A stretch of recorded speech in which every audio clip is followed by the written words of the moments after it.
I am forging a leaf to make a key fob for a keychain holder.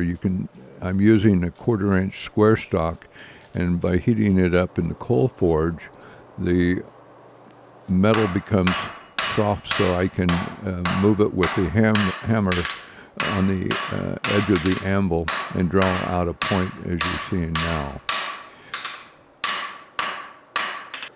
Once the point is completed, I heat up the metal and forge a stem on the edge of the anvil, as you can see, and I will draw that out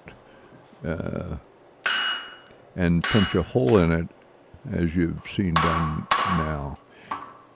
Then I use the cross peen and hit in the middle of the leaf to move the leaf up and back from the cross peen to make it wide enough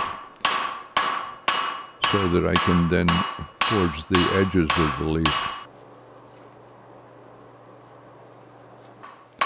Using the cross peen, I'm forging the edges of the leaf. I'm trying to stay from the center out of the hot leaf. I've got the left side done, and when we come back I will do the right side, as you're seeing now. Once I've got the leaf shaped the way I want it, we'll bring it back out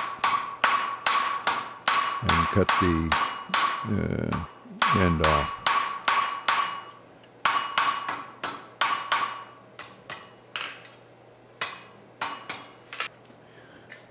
Using a hot cut in the hardy hole and forging it off and then to a thin line and breaking it on off.